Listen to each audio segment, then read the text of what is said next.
Muy buenas noches. El amor, las mujeres y la muerte, por Arthur Schopenhauer.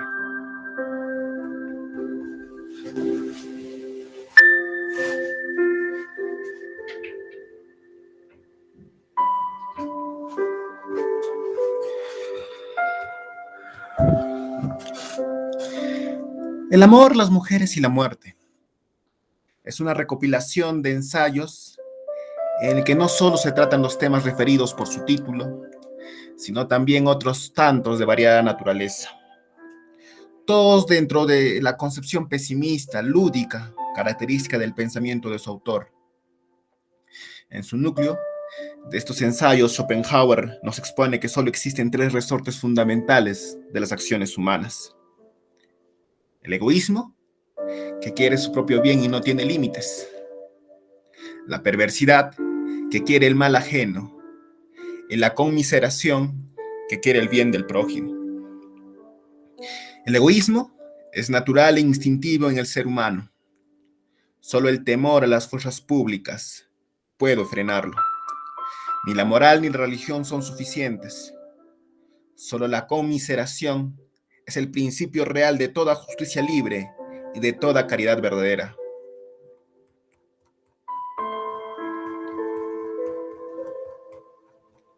Capítulo 1. El amor.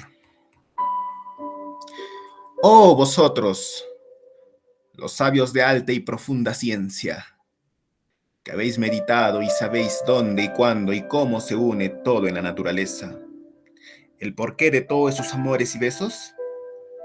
Vosotros, sabios sublimes, decídmelo. Poned en el potro vuestro sutil ingenio y decidme dónde, cuándo y cómo me ocurrió amar. ¿Por qué me ocurrió amar? Burger. Capítulo 1. Se está generalmente habituado a ver a los poetas ocuparse en pintar el amor. La pintura del amor es la principal asunto de todas las obras dramáticas, trágicas o cómicas, románticas o clásicas. En las Indias, lo mismo que en Europa. Es también el más fecundo de los asuntos para la poesía lírica, como la poesía épica.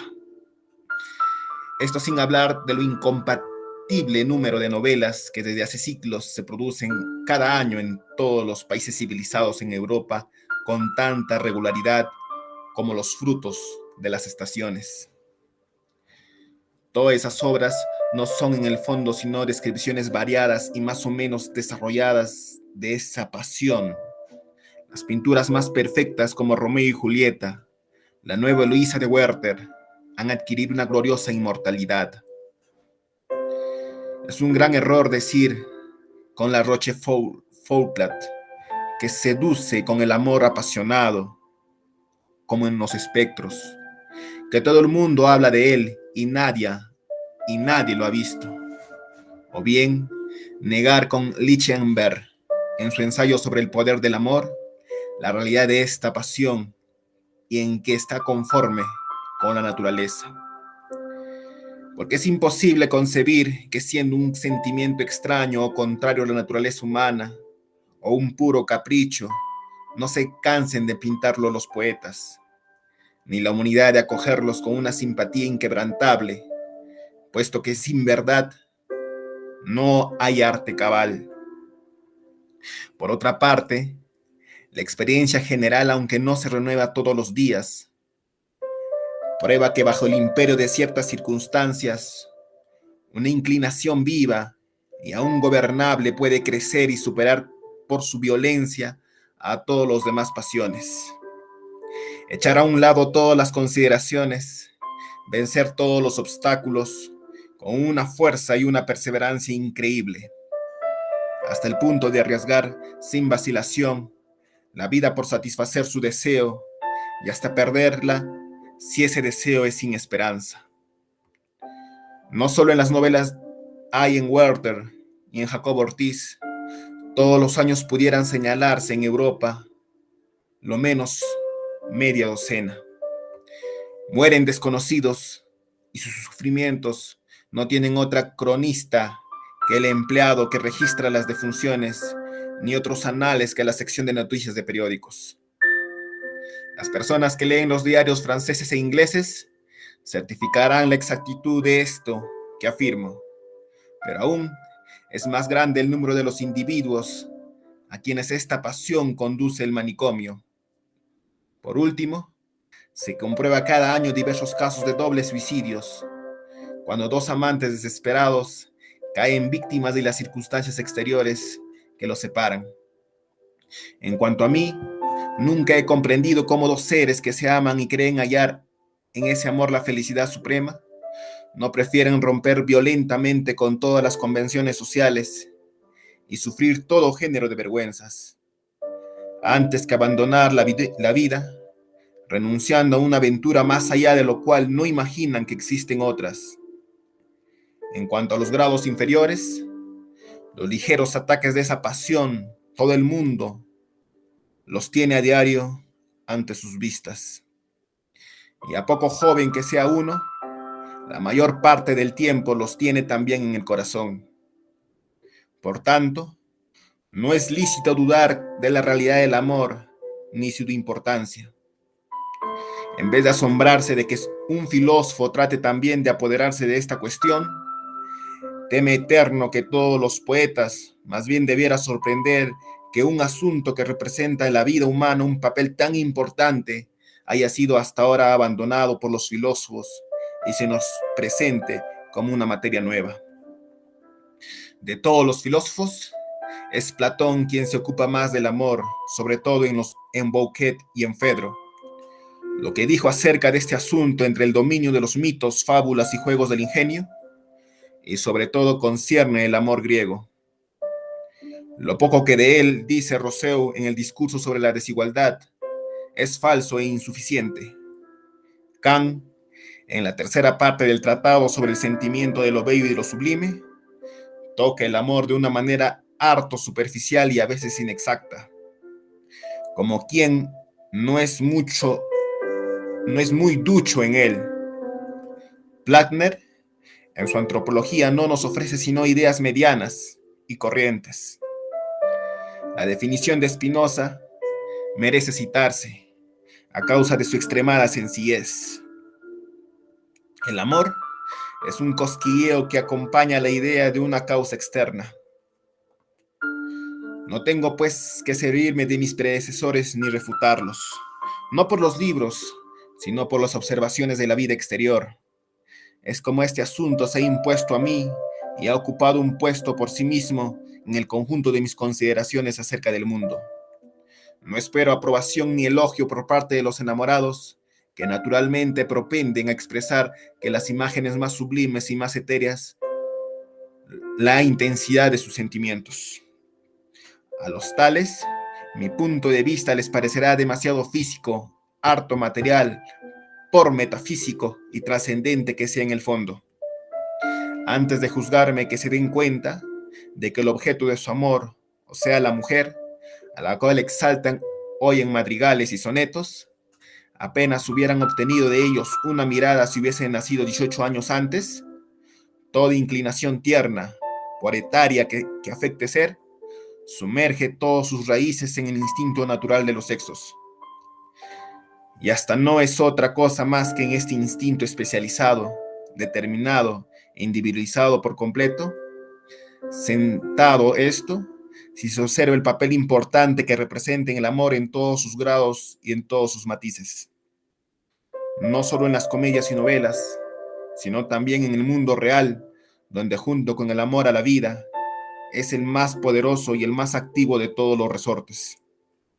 Si se piensa en que de continuo ocupa las fuerzas de la parte más joven de la humanidad, que es el fin último de casi todo esfuerzo humano, que tiene una influencia perturbadora sobre los más importantes negocios, que interrumpe a todas horas las ocupaciones más serias, que a veces hace cometer tonterías a los más grandes ingenios, que no tiene escrúpulos en lanzar sus frivolidades a través de las negociaciones diplomáticas y de los trabajos de los sabios, que tiene maña para deslizar sus dulces esquelas y sus mechoncitos de cabello hasta en las carteras de los ministros y los manuscritos de los filósofos, lo cual no le impide ser a diario el promovedor de los asuntos más malos y embrollados, que rompe las relaciones más preciosas, quiebra los vínculos más sólidos y elige por víctimas ya la vida o la salud, ya la riqueza, la alcurnia o la felicidad, que hace del hombre honrado un hombre sin honor, del fiel un traidor, y que parece ser así como un demonio que se esfuerza en trastornarlo todo, en embrollarlo todo, en destruirlo todo.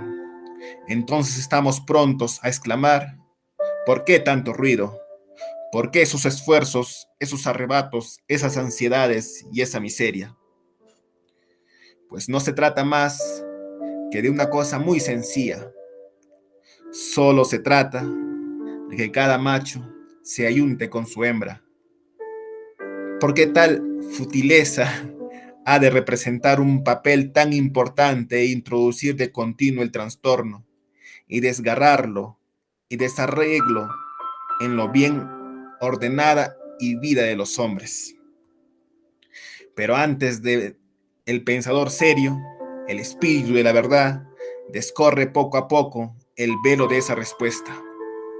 No se trata de una fruslería, lejos de eso, la importancia del negocio es igual a la formalidad y el ímpetu de la persecución. El fin definitivo de toda empresa amorosa, lo mismo si se inclina a lo trágico que a lo cómico, es en realidad, entre los diversos fines de la vida humana, el más grave e importante, y merece la profunda seriedad con que cada uno lo persigue. En efecto, se trata nada menos que de la combinación de la generación próxima, los actores que entrarán en escena cuando salgamos nosotros. Se encontrarán así determinados en su existencia y en su naturaleza por esta pasión tan frívola, lo mismo que el ser de esas personas futuras, la naturaleza propia de su carácter, su esencia, depende en absoluto de la elección individual por el amor de los sexos, y se encuentra así irrevocablemente fijada desde todos los puntos de vista. He aquí la clave del problema. La conoceremos mejor cuando hayamos recorrido todos los grados del amor, desde la inclinación más fugitiva hasta la pasión más vehemente. Entonces reconoceremos que su diversidad nace del grado de individualización en la elección. Todas las pasiones amorosas de la generación presente no son, pues, para la humanidad entera más que un meditation, composition, generation, future. La meditación de la composición de generaciones futuras. Ya no se trata, en efecto, como en las otras pasiones humanas, de una desventaja o una ventaja individual, sino de la existencia y en especial la constitución de la humanidad futura. En este caso, alcanza su más alto poderío de la voluntad individual, que se transforma en voluntad de la especie. En este gran interés se funda lo patético y lo sublime del amor, sus transportes, sus dolores infinitos, que desde millares de siglos no se cansan los poetas de representar con ejemplos sin cuento. ¿Qué otro asunto pudiera aventajar en interés al que atañe el bien o al mal de la especie? ¿Por qué el individuo es la especie la que la superficie de los cuerpos a los cuerpos mismos? Esto es lo que hace que sea tan difícil dar interés a un drama sin mezclar en él una intriga amorosa. Y sin embargo, a pesar del uso diario que del amor se hace, nunca se agota el asunto. Cuando el instinto de los sexos se manifiesta en la conciencia individual de una manera vaga y genérica, sin determinación precisa, lo que aparece fuera de todo fenómeno es la voluntad absoluta de vivir. Cuando se especializa de un individuo determinado, el instinto del amor, esto no es un fondo más que una misma voluntad que aspira a vivir en un ser nuevo y distinto, exactamente determinado. Y en este caso, el instinto del amor subjetivo ilusiona por completo a la conciencia y sabe muy bien ponerse el antifaz de una admiración objetiva. La naturaleza necesita esa estratagema para lograr sus fines. Por desinteresada e ideal que puede parecer la admiración por una persona amada, el objetivo final es en realidad la creación de un nuevo ser, determinado en su naturaleza, y lo que lo prueba así es que el amor no se contenta con un sentimiento recíproco, sino que exige la posesión misma, lo esencial, es decir, el goce físico. La certidumbre de un ser amado no puede consolar a la privación de aquella a quien se ama. Y en semejante caso, más de un amante se ha saltado la tapa de los sesos. Por el contrario, sucede que no pudiendo ser pagados con la moneda del amor recíproco, gentes muy enamoradas se contentan con la posesión, es decir, con el goce físico. En este caso, se hallan todos los matrimonios contraídos por fuerzas, los amores banales o los obtenidos con violencia. El que cierto hijo sea engendrado es el fin único y verdadero de toda novela de amor, aunque los enamorados no lo sospechen. La intriga que conduce al desenlace es cosa accesoria. Las almas nobles, sentimentales, tiernamente prendadas, protestarán aquí lo que quiere contra el áspero realismo de mi doctrina. Sus protestas no tienen razón de ser. La constitución y el carácter preciso y determinado de la generación futura no es un fin infinitamente más elevado, infinitamente más noble que sus sentimientos imposibles y sus quimeras ideales. Y entre todos los fines que se propone la vida humana, ¿puede haber alguno más considerable? Solo él explica los profundos ardores del amor, la gravedad del papel que representa, la importancia que comunica a los más ligeros incidentes. No hay que perder de vista este fin real. Si se quiere explicar tantas maniobras, tantos rodeos y esfuerzos, y esos tormentos infinitos para conseguir al ser amado, cuando al pronto parecen tan desproporcionados, es que la generación venidera, con su determinación absolutamente individual, empuja hacia la existencia a través de sus trabajos y esfuerzos. En ella misma quien se agita, ya en la elección circunspecta, determinada, pertinaz, que trata de satisfacer ese intento llamado amor, es la voluntad de vivir del nuevo individuo que los amantes pueden y desean engendrar. ¿Qué digo? El entrecruzamiento de sus miradas predañas de deseo, enciéndose ya una vida nueva, se anuncia un ser futuro, la creación completa y armoniosa, aspira a una unión verdadera, a la fusión en un solo ser. Este ser que va a engendrar será como la prolongación de su existencia y la plenitud de ella. En él continúan viviendo reunidas y fusionadas las cuales hereditarias de los padres. Por el contrario, una antipatía recíproca y tenaz entre un hombre y una mujer joven es señal de que no podrán engendrar sino un ser mal constituido, sin armonía y desgraciado. Por eso, Calderón con profundo sentido representa la cruel Semiramis, a quien llamaba hija del aire, como fruto de una violación seguida del asesinato del esposo. Esta soberana fuerza, que atrae exclusivamente uno hacia otro, a dos individuos del sexo diferente, es la voluntad de vivir, manifiesta en toda la especie. Trata de realizarse según sus fines en el hijo que debe nacer de ellos. Tendrá del padre la voluntad o el carácter, de la madre la inteligencia y de ambos la constitución física. Y sin embargo, las facciones reproducirán más bien las del padre. La estatura recordará más bien a la de la madre.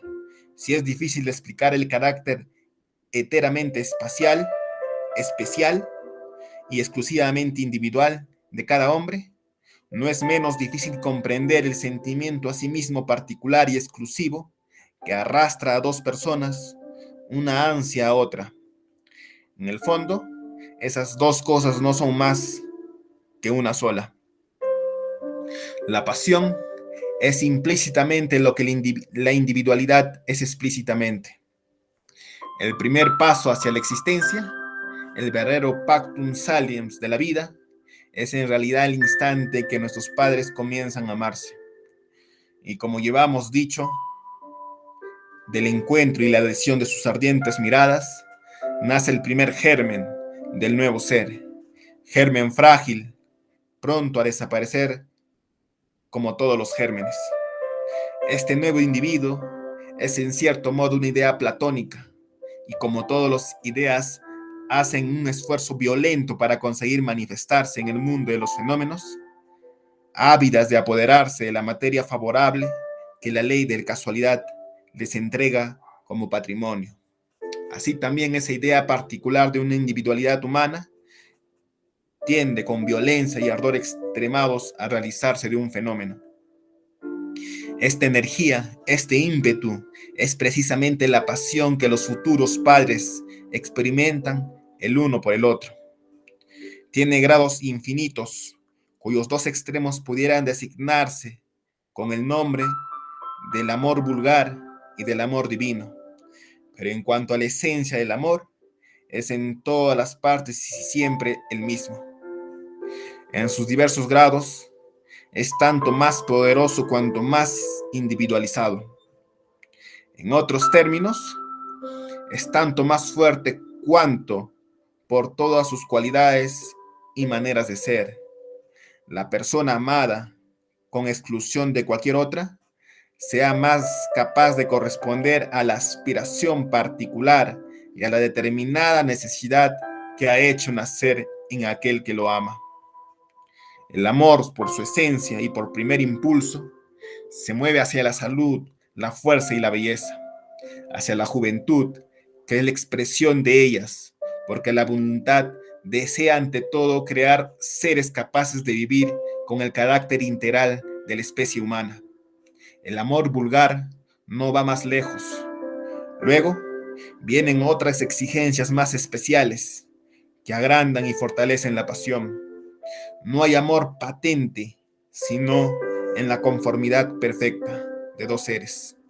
Y como no hay dos seres semejantes en absoluto, cada hombre debe buscar en cierta mujer las cualidades que mejor correspondan a sus cualidades propias. Siempre desde el punto de vista de los hijos por nacer. Cuanto más raro es este hallazgo, más raro también el amor verdaderamente apasionado. Y precisamente porque cada uno de nosotros tiene en potencia ese gran amor, por eso comprendemos la pintura de que Él nos hace el genio de los poetas. Precisamente porque esta pasión del amor se propone de un modo exclusivo al ser futuro y las cualidades que debe tener, puede ocurrir que entre un hombre y una mujer jóvenes, agradables y bien formados, una simpatía de carácter y de espíritu hagan nacer una amistad extraña al amor. Y puede que en este último punto haya entre ellos cierta antipatía. La razón es que el hijo que naciese de ellos estaría falto de armonía intelectual o física. En una palabra, que su existencia y su constitución no corresponderían a los planes que se propone la voluntad de vivir, en intereses de la especie. Puede ocurrir que a despecho de los semejanza de sentimientos de carácter y de espíritu, a despecho de la repugnancia y hasta de la aversión que resulten, nazcan y subsistan, sin embargo el amor, porque ciega acerca de esas incompatibilidades, si de eso resulta un enlace conyugal, el matrimonio será necesariamente muy desgraciado. Gracias.